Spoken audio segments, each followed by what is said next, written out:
On s'est tous déjà posé la question avant une sortie shopping, pas vrai? Pourquoi est-ce que certaines villes, certains grands centres commerciaux nous attirent comme des aimants, même s'ils sont super loin, alors qu'on ignore complètement d'autres options bien plus proches? Eh bien, c'est ce mystère de l'attraction des lieux qu'on va décortiquer ensemble aujourd'hui. Voilà, c'est exactement le genre de paradoxe qu'on va essayer de résoudre. Comment est-ce qu'une plus grande distance peut être en quelque sorte annulée par une plus grande force d'attraction? La réponse, et c'est assez fascinant, elle nous vient d'un modèle inspiré tout droit de la physique. Alors, voici le programme. On va d'abord poser les bases avec cette idée de gravité des lieux. Ensuite, on plongera dans la fameuse loi de Rayleigh avec un calcul très concret. Après ça, on verra pourquoi cette loi a ses limites, ce qui nous amènera au modèle de Huff, une approche beaucoup plus souple. Et on finira par voir à quoi tout ça peut bien servir dans le monde réel. Allez, on commence par le concept de base. L'idée, c'est d'imaginer que les lieux, un peu comme les planètes dans l'espace, exercent une force d'attraction les uns sur les autres. En géographie, c'est ce qu'on appelle le modèle gravitaire. En fait, l'idée, c'est de piquer une des grandes lois de la physique pour l'appliquer à la géographie humaine. Les villes, les zones commerciales, tout ça, ça devient des masses qui s'attirent entre elles et qui nous attirent, nous, les consommateurs, avec une force qu'on peut, en théorie, mesurer et même prédire. Et tout repose sur deux ingrédients, deux facteurs clés. Premièrement, plus un lieu est gros, que ce soit un nombre d'habitants, en surface de magasins, en nombre de cinémas, plus sa force d'attraction est grande. Et deuxièmement, c'est logique, plus ce lieu est loin, moins on ressent son attraction. C'est l'équilibre entre ces deux forces qui va guider nos choix. Bon, maintenant parlons de celui qui a vraiment mis cette idée en équation pour le monde du commerce, William Rayleigh. Il a pris ce concept de gravité et il en a fait un outil super puissant pour prédire le comportement des consommateurs. Alors attention, Rayleigh n'est pas parti de rien. L'idée flottait un peu dans l'air depuis la fin du 19e siècle, notamment avec les travaux sur les migrations. Mais c'est vraiment lui, en 1931, qui a posé la formule noir sur blanc pour le commerce et qui l'a rendue célèbre. Voilà ce que dit sa loi. Il faut retenir deux choses hyper importantes. La population, qui joue le rôle de la masse, et la distance au carré. Et ce carré est absolument crucial. Ça veut dire que l'effet de la distance est démultiplié. Un tout petit peu plus loin, c'est en fait beaucoup moins attractif. Bon, la théorie, c'est une chose, mais rien ne vaut un bon cas pratique pour voir comment ça marche. Alors mettons la loi de Rayleigh à l'épreuve. Imaginons qu'on habite à Arras, dans le nord de la France. Pour une grosse journée shopping, on a le choix, Paris ou Lille.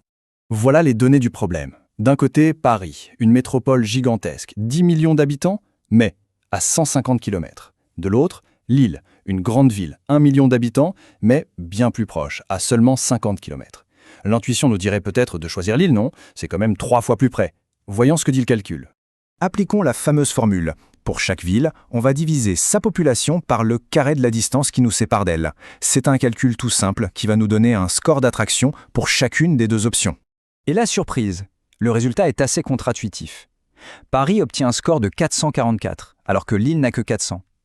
Ça veut dire que malgré la distance, la masse énorme de Paris l'emporte. Sa force gravitationnelle est plus forte que celle de Lille, même de plus loin. La conséquence de ce type de calcul, c'est que le modèle de Rayleigh dessine des frontières ultra nettes.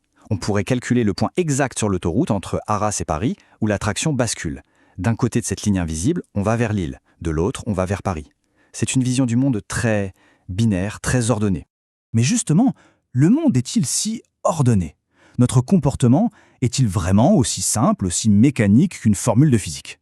C'est là que ce modèle, aussi élégant soit-il, commence à montrer ses faiblesses. Évidemment que non.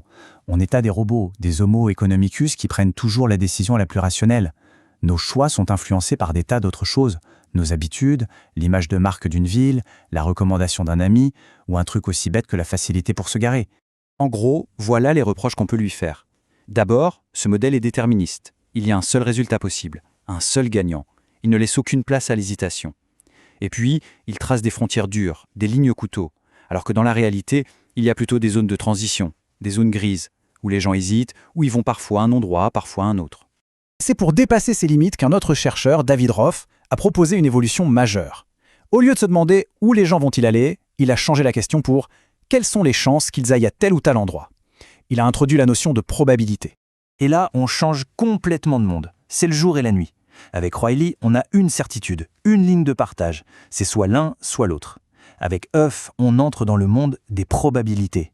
On va dire qu'il y a peut-être 60% de chances qu'une personne aille à Paris et 40% qu'elle aille à Lille. C'est quand même beaucoup plus proche de la réalité, non? La logique derrière est assez intuitive. Pour une ville ou un centre commercial, on calcule son score d'attraction, un peu comme avec Rayleigh. Mais la différence, c'est qu'ensuite, on ne le compare pas à un seul concurrent. On le divise par la somme des scores de tous les concurrents possibles. Et ça nous donne une part de marché potentiel, une probabilité. Et voilà ce que ça donne visuellement. On oublie les frontières rigides. Le modèle de Huff permet de créer des cartes de probabilité avec des dégradés de couleurs. On peut voir les zones où un centre commercial a 80% de chances de capter des clients, les zones où c'est du 50-50, etc. C'est un outil d'analyse beaucoup plus fin. Alors, on pourrait se dire, ok, c'est un bel exercice intellectuel pour les géographes, mais pourquoi est-ce que c'est important pour tout le monde? Eh bien parce que ces modèles sont au cœur d'une discipline bien réelle et très influente, le géomarketing. Le géomarketing, c'est l'application très concrète de tout ce qu'on vient de voir. Quand une grande enseigne décide d'ouvrir un nouvel hypermarché ou un nouveau restaurant, elle ne choisit pas l'emplacement au hasard. Elle utilise des modèles dérivés de celui de Huff pour simuler ses futures parts de marché, pour analyser la concurrence et trouver l'endroit précis qui va maximiser son chiffre d'affaires. Donc pour résumer ce parcours, on est parti d'un modèle simple et puissant, celui de Rayleigh, qui nous a donné les bases de la réflexion, la masse et la distance. Puis on a vu ses limites et on l'a complexifié avec le modèle de Huff pour mieux refléter l'incertitude du comportement humain. Le but final, ce n'est pas d'avoir une boule de cristal pour prédire l'avenir, mais de comprendre la logique cachée derrière nos déplacements. Et ça nous laisse sur une dernière question qui est une question d'avenir. Aujourd'hui, avec nos smartphones, on a accès à des données de mobilité d'une précision incroyable. Et on a des intelligences artificielles capables de gérer des modèles 1000 fois plus complexes que ceux de Rayleigh ou de Huff. Alors, jusqu'où pourra-t-on aller dans notre capacité à prédire où on ira faire nos courses demain? C'est une question absolument vertigineuse.